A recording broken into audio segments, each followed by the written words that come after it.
મિત્રો નમસ્કાર.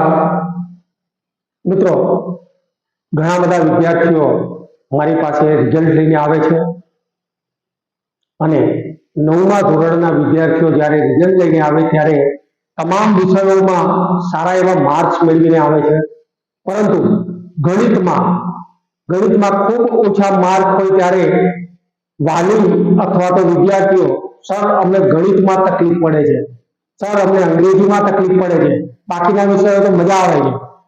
તો મિત્રો, લગભગ મોટા ભાગના વિદ્યાર્થીઓ આ પ્રશ્ન કરતા હોય છે કે અમને ગણિતમાં તકલીફ પડે છે. હવે આ સમસ્યા એક સાર્વત્રિક છે દરેક વિદ્યાર્થીઓ માટે. એ સમસ્યાનું નિવારણ કરવા માટે વિદ્યાર્થી મિત્રો અને વાલીઓ પણ તમારે ગણિતમાં છોકરું, બાળક આપણું બેઝિકલી તૈયાર થાય એવા પ્રયત્નો કરવાના છે. તમે જ્યારે એને એકલેથી શરૂઆત નથી કરાવી, 1 થી 100 સુધી આંકડા નથી આવડ્યા, તે વિદ્યાર્થીઓને ગણિત ફાવે કેવી રીતે? મિત્રો, કેટલાક વિદ્યાર્થીઓ અંક પણ વ્યવસ્થિત નથી લખી શકતા. સરવાળા, બાદબાકી, ગુણાકાર, ભાગાકાર, વર્ગ, વર્ગમૂળ જેવી પ્રાથમિક ક્રિયાઓમાં પણ નબળા હોય છે અને એના કારણે ગણિતમાં ખૂબ ઓછા માર્ક આવે છે. મિત્રો, કેટલાક વિદ્યાર્થીઓ દાખલો ગણે છે પણ ગાણિતિક પ્રક્રિયાઓમાં જ્ઞાનને અભાવે છેક સુધી પહોંચેલા દાખલાનો જવાબ એ ખોટો લખીને આવે છે. મિત્રો, ત્યારે વિદ્યાર્થીના માર્ક્સ કપાય છે.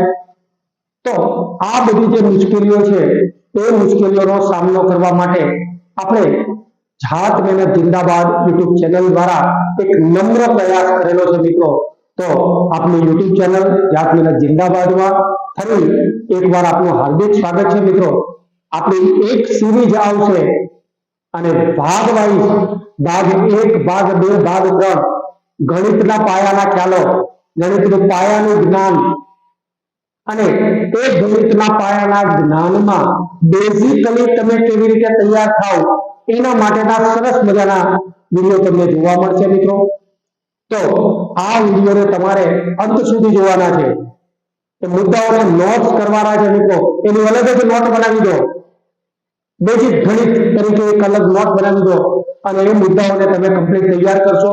એ પ્રમાણે દાખલાઓની ગણતરી કરશો ત્યારે મગજમાં તમારો જે કંઈ નિયમો છે એ નિયમો ફરતા હોવા જોઈએ. તો સરળતાથી તમે ગણિતમાં માર્ક્સ મેળવી શકશો. ગણિત એક રસપ્રદ વિષય છે. મિત્રો, સ્કોરિંગ વિષય છે અને એમાં આપણે માર્ક્સ સારા એવા મેળવી શકીએ, પણ એના માટે પાયો તો મજબૂત કરવો જ પડશે.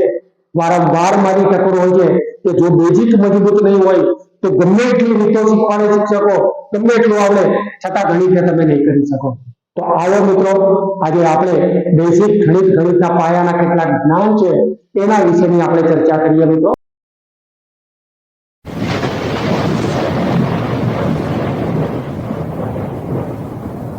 તો મિત્રો, અહીંયા તમને સરવાળા અને બાદબાકીના નિયમો આપેલા છે. વિદ્યાર્થી મિત્રો, તમને એવું લાગે છે કે સરવાળા અને બાદબાકી તો સાહેબ અમે બીજા ત્રીજા ધોરણમાં શીખ્યા છે, છતાં એના નિયમો, ચોક્કસ નિયમોને અભાવે તમે છેક સુધી ગણેલા દાખલાને ગણતરીમાં ભૂલ કરીને આવો છો અને ત્યાં તમારા માર્ક્સ કપાય છે. અહીંયા આપણે જોઈએ કે ક્યારેક એવું બને કે 525 અને 320 નો સરવાળો કરી શકીએ છીએ, 525 માંથી 320 બાદ કરી શકીએ છીએ, પણ 320 માંથી જ્યારે 525 બાદ કરવાના આવે ત્યારે તમે ગૂંચવાઈ જાઓ છો. તમને એવું લાગે છે કે 320 ઓછા છે, 525 તો મોટા છે અને એની બાદબાકી શક્ય નથી, પણ ગણિતમાં એની બાદબાકી શક્ય બને છે. મિત્રો, તો અહીંયા એ નિયમોને ધ્યાનમાં રાખવા માટે સૌ પ્રથમ આપણી પાસે છે એ નિયમોમાં જોઈએ ત્યારે પહેલો નિયમ છે નિયમ નંબર 1, સરવાળાની નિશાની વાળો. અહીંયા બે ધન સંખ્યાઓ આપેલી હોય તો એનો સરવાળો કરો, નિશાની ધન, એટલે કે પ્લસ પ્લસ સરવાળો નિશાની પ્લસ.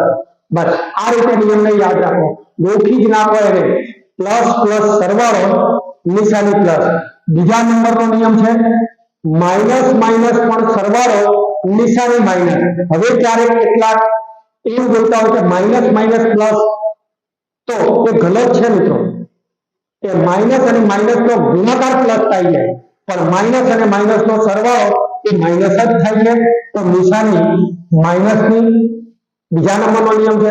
અને ત્રીજા નંબરનો નિયમ આપણી પાસે છે પ્લસ અને માઇનસ હોય અથવા તો માઇનસ અને પ્લસ હોય તો બાદબાકી અને મોટા અંકની નિશાની, અને તમારે ધ્યાનમાં રાખવાનું છે. આ ત્રણ બાબતો તમે ધ્યાનમાં રાખશો ત્યારે સાદા રીતના સરવાળા બાદબાકીમાં તમને કોઈ જગ્યાએ તકલીફ નહીં પડે મિત્રો. સરળતાથી તમે સરવાળા અને બાદબાકી કરી શકશો. અહીંયા આપણે જોઈએ છે કે બે ધન સંખ્યાઓ આપેલી હોય, સરવાળો ધન થાય, બે ઋણ સંખ્યા આપેલી હોય, સરવાળો ઋણ થાય, પણ એક ધન અને એક ઋણ સંખ્યા આપેલી હોય પછી આગળ પાછળ હોઈ શકે તો એની બાદબાકી અને મોટા અંકની નિશાની, આને આપણે ધ્યાનમાં રાખવાનું છે મિત્રો. આને આ નિયમને આપણે વાસ્તવિક રીતે આનો અમલ કરવાનો છે. વાસ્તવિક રીતે આનો કેવી રીતે ઉપયોગ કરી શકીએ તો અહીંયા ધ્યાન રાખીશું કે રકમ આપણને એક આપેલી છે 525, હું કૌંસમાં લખીશ, અને 320. ઉપર રકમ છે, નીચેની રકમોનો સરવાળો કરો. સરવાળો કરો કીધું છે માટે આપણે અહીંયા પ્લસ નિશાની લગાવવાની છે. જો બાદબાકી કરવી હોત તો આપણે બાદબાકીની એટલે કે ઋણની નિશાની લગાવતા. અહીંયા નીચેની રકમોનો સરવાળો કરો, નીચેની રકમોની બાદબાકી કરો તો પણ નિયમ તો એ લાગુ પડે. સરવાળા અને બાદબાકી બંનેના ભેગા નિયમો છે. તો અહીંયા 525 અને 320 બંને ધન સંખ્યાઓ છે. બંને ધન સંખ્યા છે તો આપણે તેનું પ્લસ પ્લસ નો સરવાળો નિશાની પ્લસ ની, તો બંને ધન સંખ્યાઓ 525 અને 320 આ બંનેનો સરવાળો કરીશું તો બંનેનો સરવાળો આપણને મળે છે 845. આ 845 જવાબ તરીકે આપણે 845 જ લખીશું, કારણ કે પ્લસ પ્લસ નો સરવાળો નિશાની પ્લસ છે. હવે ધન સંખ્યાને આગળ લખવી જરૂરી નથી હોતી મિત્રો. એને તમે આગળ ધન સંખ્યાને દર્શાવવા માટે આગળ નિશાનીની જરૂર નથી. પૂર્ણાંક સંખ્યાને તમે દર્શાવી દો એટલે ધન પૂર્ણાંક જ છે. આપણે એક સમજવાનું છે. તો અહીંયા એ નિશાની આપણને પ્લસમાં મળે છે. બીજા નંબરની રકમ છે -327 અને -252. એ બંનેનો સરવાળો આપણે કરવાનો છે. તો રકમ નંબર 2 -327 અને -252 પ્લસ. મિત્રો અહીંયા રકમ આપણને બંને આપેલી છે. બંને રકમોમાં અને જ્યાં લખ્યું છે ત્યાં પર પ્લસની નિશાની એટલે કે બંનેનો સરવાળો કરવો છે. હવે નિયમ નંબર 2 તરફ જોઈએ તો બંને ઋણ સંખ્યાઓ છે, બંને માઇનસ સંખ્યાઓ છે, તો એ માઇનસ સંખ્યાઓનો સરવાળો નિશાની માઇનસ થી મૂકવાની છે. તો સૌ પ્રથમ તો આપણે સરવાળો જ લેવાનો છે, કરવાનો છે સરવાળો. તો અહીંયા આપણે 327 વત્તા 252 જે સરવાળો થાય છે એ જ રીતે કરવાનું છે. તો 7 ને 2 9, 5 ને 2 7 અને 3 ને 2 5, 579. હવે આનો જવાબ જ્યારે લખીએ ત્યારે નિયમને ધ્યાનમાં લેવાનો છે. માઇનસ માઇનસ સરવાળો પણ નિશાની માઇનસ ની. અહીંયા સરવાળો તો કરે છે પણ જવાબ જ્યારે લઈએ છે ત્યારે નિશાની 579 આ આપણા માટે. હવે જ્યારે ઋણ રકમ આવે છે ત્યારે એ ઋણ રકમને તમારે મિત્રો હંમેશા કૌંસમાં લખવાની ટેવ પાડવાની છે. તો કૌંસમાં -579 એ બંનેની કિંમતનો સરવાળો થાય છે મિત્રો. એટલે કે બે ઋણ સંખ્યાઓનો સરવાળો નિશાની ઋણ સંખ્યા. હવે રકમ નંબર 3 મિત્રો સરસ રીતે તમે આને ઉતારી લીધું હશે નોટબુકમાં. પહેલા નંબરમાં બે ધન સંખ્યાઓ છે, બીજા નંબરમાં બે ઋણ સંખ્યાઓ છે. હવે ત્રીજી રકમ જ્યારે આપણે લઈએ છીએ ત્યારે એક ઋણ અને એક ધન સંખ્યા છે. એટલે કે -827 અને 320 આ બંનેનો સરવાળો કરવાનો. તો અહીંયા આપણે જોઈએ છે કે એક ઋણ અને એક ધન છે, અથવા તો ધન અને ઋણ હોય તો બંને માટે નિયમ સરખો લાગુ પડે કે ઋણ અને ધન હોય અથવા ધન અને ઋણ હોય તો બંને માટે એક સરખા જ નિયમો છે મિત્રો. તો બાદબાકી મોટા અંકની નિશાની. હવે નિયમોને આપણે આ રીતે ગોખી જ નાખીશું. પ્લસ પ્લસ સરવાળો નિશાની પ્લસ, માઇનસ માઇનસ સરવાળો નિશાની માઇનસ, પ્લસ માઇનસ બાદબાકી મોટાની નિશાની, એટલે કે મોટા અંકની નિશાની ધ્યાનમાં લઈશું. તો અહીંયા 827 એમાંથી જ 320 બાદ થાય, કારણ કે 320 નાના છે, 827 મોટા છે. હવે એને બાદબાકી જ્યારે કરીએ ત્યારે બાદબાકી તો જે આપણે નિયમ પ્રમાણે કરીએ, 7 માંથી 0 જાય 7, 2 માંથી 2 જાય 0, 8 માંથી 3 જાય તો 5. પણ જવાબમાં લખતા પહેલા આપણે નિયમને યાદ કરી લઈશું. પ્લસ માઇનસ બાદબાકી મોટાની નિશાની. તો અહીંયા બાદબાકી કરો મોટા અંકની નિશાની. હવે રકમમાં મોટો અંક કયો છે? તો 827 એની નિશાની કઈ છે? ઋણ. માટે આપણો જવાબ ઋણ એ 507 થશે. માઇનસ 507 એ આપણો જવાબ છે. એટલે કે અહીંયા માઇનસ પ્લસ ની બાદબાકી મોટાની નિશાની. હવે 739 અને 423 બંનેનો સરવાળો કરવો છે. તો રકમ નંબર 4 739 અને વત્તા 423. મિત્રો અહીંયા પર એક ધન અને એક ઋણ છે, તો ત્રીજા નંબરનો નિયમ લાગુ પડે. અહીંયા ત્રીજા નંબરનો નિયમ લાગુ પડતા પહેલા મોટી રકમ 739 માંથી 423 ને બાદ કરો. હવે એ રકમની બાદબાકી જ્યારે કરીએ ત્યારે 9 માંથી 3 જાય તો 6, 3 માંથી 2 જાય તો 1, 4 માંથી 7 માંથી 4 જાય તો 3, 316. હવે એનો જવાબ જ્યારે આપણે લખીએ છીએ ત્યારે જવાબ અહીંયા પ્લસ માઇનસ બાદબાકી મોટાની નિશાની. બંને રકમ પૈકી મોટો અંક 739 છે, એની નિશાની ધન, કોઈ પણ નિશાની નથી આપેલી, એટલે ધન નિશાની હોય તો એનો જવાબ 316 ધન મળશે આપણને. અહીંયા મોટી સંખ્યા ઋણ છે માટે ઋણ જવાબ મળ્યો. અહીંયા મોટી સંખ્યા ધન છે, પછી આગળ હોય અથવા તો પાછળ હોય તો એ પ્રકારે આપણે જવાબ મેળવી શકીએ છીએ મિત્રો. તો આ પ્રકારે જે પણ રકમ તમને આપેલી હોય એનું સાદુરૂપ આપતા મિત્રો આ પ્લસ માઇનસ ના નિયમો તમારે કમ્પ્લીટ યાદ રાખવાના છે. એ નિયમો યાદ રાખશો ત્યારે આ જે સરવાળા બાદબાકી કરવાના છે એની અંદર તમને કોઈ જ તકલીફ નહીં પડે મિત્રો. ધન અને ઋણ સંખ્યાના સરવાળા બાદબાકી ઈઝીલી તમે કરી શકશો, સરળતાથી કરી શકશો. હવે મિત્રો હવે આપણે લઈએ છીએ ગુણાકાર અને ભાગાકારના નિયમો. જેવી રીતે સરવાળા અને બાદબાકી હતી એ જ નિયમો ગુણાકાર અને ભાગાકાર માટે અલગથી આપણે વિચારવાના છે. તો બે ધન સંખ્યા આપેલી હોય એનો ગુણાકાર હંમેશા ધન સંખ્યા થાય છે મિત્રો. બે ધન સંખ્યાઓનો ગુણાકાર હંમેશા ધન સંખ્યા થાય.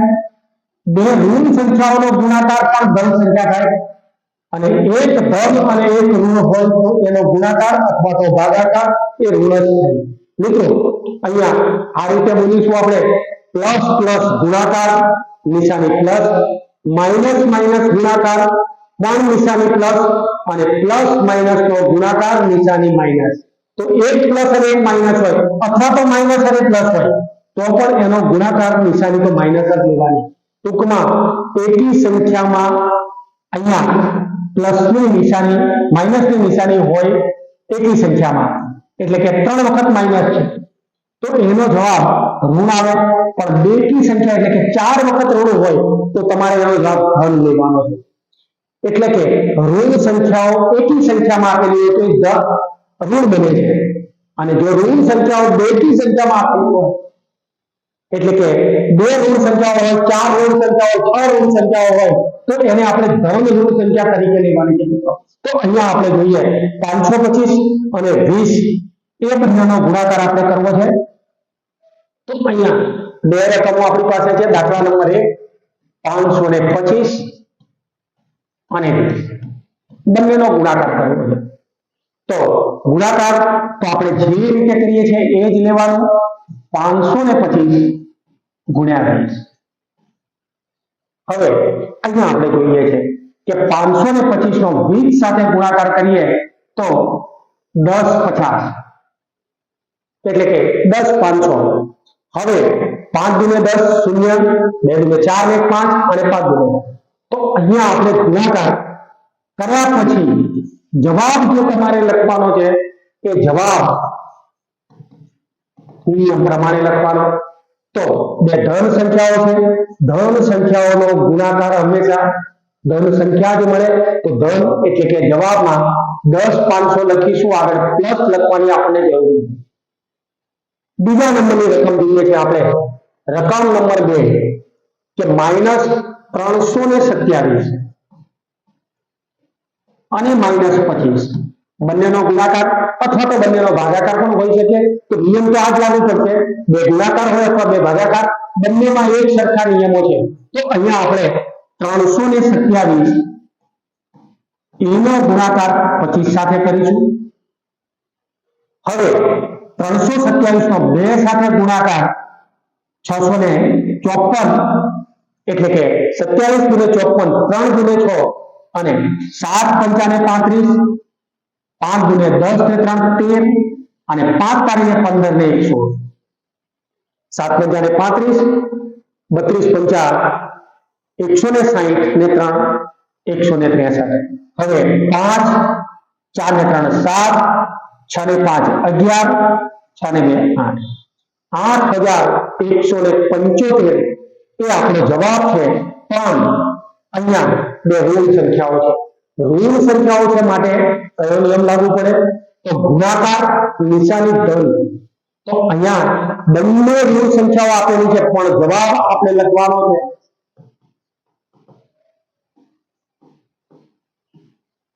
8175. મિત્રો આગળની રકમો જે હતી એમાં જે સરવાળા બાદબાકીમાં જોયું છે ત્યારે બે ઋણ સંખ્યાઓનો સરવાળો પણ નિશાની ઋણ આવે છે. અહીંયા બે ઋણ સંખ્યાઓનો ગુણાકાર લઈએ છે ત્યારે તમારો ગુણાકાર એ ધન થઈ જાય છે. મિત્રો તો બંને ધન છે. નેક્સ્ટ ત્રીજા નંબરની રકમ લઈએ છે તો 82 અને 320 ઋણ 82 ગુણ્યા 320. મિત્રો અહીંયા આ રીતે જ્યારે રકમ આપણને આપેલી હોય ત્યારે હંમેશા વધુ અંકવાળી રકમ જે છે એને ઉપર લખો તો ગણતરીમાં સરળ રહે. 320 ગુણ્યા 82. પહેલા નિશાનીને ધ્યાનમાં લીધા સિવાય તમારે ગુણાકાર કરી નાખવાનો. ગુણાકાર તો આપણે રેગ્યુલર જે રીતે કરીએ છીએ એ જ રીતે થાય. અહીંયા આપણે જોઈએ કે 2 0 4 6 ને 6 12 25 ને 26 240 320 ગુણ્યા 82 એનો ગુણાકાર આપણને મળે છે 26240. જવાબમાં તમારે લખવાનું છે હવે એક ઋણ સંખ્યા છે એક ધન સંખ્યા છે. ધન અને ઋણ અથવા ઋણ અને ધન હોય તો ત્રીજા નંબરનો નિયમ ધ્યાનમાં આવીશું. અહીંયા ત્રીજા નંબરનો નિયમ આપણા માટે છે ઋણ જવાબ. તો જવાબમાં ઋણ 26240 અને ઋણ અંક હોય એને હંમેશા બ્રેકેટમાં એટલે કે કૌંસમાં લખવાની આપણે ટેવ પાડવાની છે. હવે 35 અને 44 તો અહીંયા ચોથા નંબરની રકમ છે 35 ગુણ્યા ઋણ 44 એટલે કે 35 અને 44 નો જે નિયમિત ગુણાકાર આપણે કરીએ છીએ એ રીતે 35 ચોક 140 અને ફરીથી 35 ચોક 140 તો 1540 આપણને મળ્યા. પણ જવાબ જ્યારે આપણે લખીએ છીએ ત્યારે જવાબમાં એક ધન અને એક ઋણ સંખ્યા છે. ધન અને ઋણ સંખ્યા હોય ત્યારે ફરીથી પાછો ઋણ સંખ્યાનો નિયમ લાગુ પડે એટલે કે 1540 ને આપણે ઋણ અને બ્રેકેટમાં લખીશું. તો આ પ્રકારે ગુણાકારના નિયમો લાગુ પાડીશું. સરવાળા અને બાદબાકીના નિયમો, ગુણાકાર અને ભાગાકારના નિયમો. આ રીતે જો તમે સાદુરૂપ આપવાની ટેવ પાડશો મિત્રો તો સરળતાથી સાદુરૂપ આપી શકશો. ગણિતની કોઈ પણ પરીક્ષા કે કોઈ પણ કોમ્પિટિશન પરીક્ષાની અંદર આ નિયમો કામમાં લાગશે મિત્રો. સાદા રૂપ આપવા માટે, સરળીકરણ કરવા માટે, કોઈ પણ મોટા દાખલાનું સરળીકરણ ત્યારે તમારે કરવાનું હોય અને જ્યાં ભાગુ સભાનો નિયમ લાગુ પાડવાનો હોય ત્યારે આ અને આવા અનેક નિયમો તમને ઉપયોગી થશે મિત્રો. ફરીથી આ અને આવા અનેક વિડીયો સાથે આપણે ફરીથી મળીશું. ત્યાં સુધી સર્વેને જય હિન્દ.